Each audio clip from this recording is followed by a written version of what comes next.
des animaux.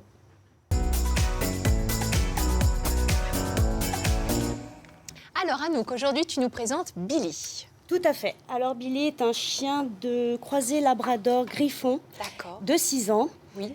Et il est au refuge depuis septembre 2018. C'est-à-dire que ça fait presque 1 an et demi qu'il est au refuge. Ah oui, oui. Bon, alors c'est beaucoup trop ça. Hein. Beaucoup trop pour lui. Bon, on cherche une famille. Quelle est celle qui correspondrait à son caractère? Alors le profil d'une super famille pour Billy, ce serait une famille avec un jardin.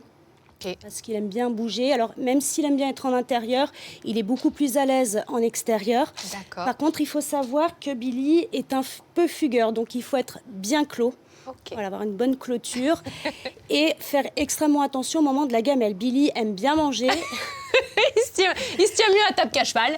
Voilà, tout à fait. Donc c'est la gamelle pour lui, moi. c'est sacré. Et voilà, il n'est pas forcément commode quand on s'approche de sa gamelle.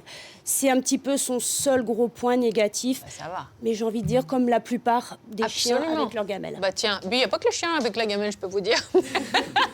Bon, on sait comment il est arrivé là. C'est quoi son histoire? Alors, il a été trouvé. On nous l'a. Ouais. Il était errant, donc personne n'est venu le réclamer. Donc, c'est vrai qu'on n'a pas beaucoup d'informations sur lui. Par contre, alors particularité pour un chien de chasse, avec les chats, on a fait le test et ça se passe plutôt bien. D'accord. Donc, on peut avoir un chat à la maison. Sans trop de problèmes. Bon, Anouk, on est le 18 décembre. Je sais qu'à la SPA de Brignais, vous voulez vraiment mettre l'accent sur le message « Les animaux cadeaux pour Noël », ça, c'est pas possible. Non. C'est vrai qu'on peut avoir tendance à se faire emballer un petit peu par la magie de Noël et la mignonitude du chiot sous le sapin, mais il n'y a que dans les films que ça marche. Hein. C'est ça, voilà. Les comédies romantiques américaines. Exactement, sauf que dans la réalité, bien souvent, les gens, on peut se retrouver avec un animal dont on n'a pas forcément envie. Puis c'est mignon au début, puis on se rend compte que un animal, ce sont des contraintes, c'est de l'investissement personnel et aussi parfois financier, et que la magie de Noël, pour le coup, peut se retrouver rapidement en cauchemar. Oui. Donc voilà. Allez, on le rappelle, si vous avez un petit coup de cœur, eh bien, vous pouvez vous rendre à la SPA de Brignais. Voici les coordonnées si vous souhaitez adopter Billy, ou tout du moins commencer par faire connaissance. Et puis après, on verra si tout est compatible. Alors, à vos côtés, nous avons le docteur Céline Pouzeau-Nevoret. J'ai bien prononcé? Bon, génial. Vétérinaire, enseignante à l'école vétérinaire de Lyon et responsable du service d'urgence de l'école vétérinaire. Et on voulait aujourd'hui parler des accidents domestiques qui sont aussi présents chez les animaux. C'est ça, c'est quelque chose qu'on oublie parfois un petit peu. On est assez bien familiarisé avec ça pour nous, pour les enfants en particulier. Mais finalement, les animaux agissent un petit peu comme les enfants.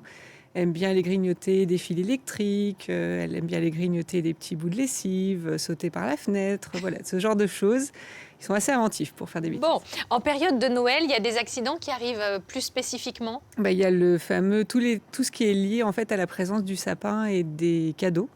C'est vrai que le sapin, c'est un énorme jouet pour le chat ou le chien ou n'importe quel animal dans la maison. Et ils adorent jouer avec les boules qui peuvent se casser, donc ils peuvent se couper avec. Ils adorent jouer avec le sapin, donc le sapin peut leur tomber dessus. Et puis surtout, ils adorent jouer avec les guirlandes ou alors les ficelles des paquets cadeaux. Et ça, c'est des corps étrangers qui sont très très dangereux chez les animaux et qui parfois nécessitent des chirurgies pour aller les retirer. Donc il faut faire très attention à tous ces guirlandes, toutes ces choses assez fines que les animaux peuvent avaler. Est-ce qu'il y a des aliments toxiques en période de fête pour nos animaux? Il y a, comme nous, un petit peu le surdosage d'aliments, je dirais. Donc ça, ils peuvent faire exactement la même chose que nous. Mais après, en période de Noël, c'est surtout le chocolat. C'est surtout les intoxications au chocolat qu'on a très, très souvent. Puisque surtout les chiens aiment beaucoup ça. Donc, ils ont tendance à tout avaler. Souvent, ils avalent avec les papiers, la boîte, un petit peu tout.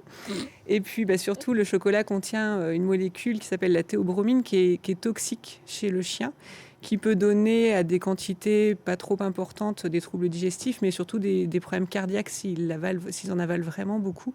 Donc voilà, il faut faire attention lorsque vous recevez des boîtes de chocolat en période de Noël. Qu'on n'ait pas un petit chapardeur là qui vienne tout piquer. Qu'est-ce qu'on fait quand on se rend compte que notre animal a mangé du chocolat, par exemple? La première chose à faire, ça va être d'appeler votre vétérinaire, puisqu'il sera le seul à pouvoir vous dire il a ingéré quelque chose de dangereux, une quantité nocive, etc.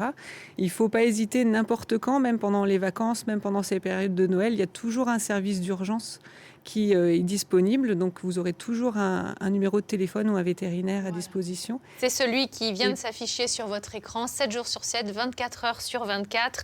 CNI-TV, ça veut dire ça? Voilà, c'est le centre antipoison vétérinaire, ça. Donc ça aussi, vous pouvez tout à fait le joindre quand vous voulez.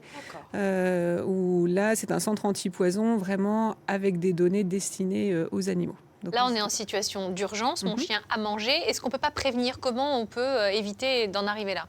Eh bien, si, on peut prévenir, donc un petit peu comme on fait avec les enfants. Il faut essayer de tout mettre en hauteur, il faut essayer de ne pas laisser à disposition, il faut essayer de ne pas laisser le chien ou le chat tout seul dans le salon ou dans la cuisine lorsque la table est remplie. Et puis, une petite chose qu'on voit souvent aussi, pensez à vos poubelles. Souvent, il y a des choses très, très appétantes pour les chiens et les chats dans les poubelles. Donc, pensez à les mettre de côté pour pas qu'ils y aient accès. D'accord, merci beaucoup Céline. On voit que Billy a écouté ça avec beaucoup d'intérêt. Oh, les petites gratouilles d'Anouk, ça on aime bien ça. Oh, il est trop mignon. Bon, allez, on va continuer sur la mignonnerie. Tiens, on va vous raconter une belle histoire.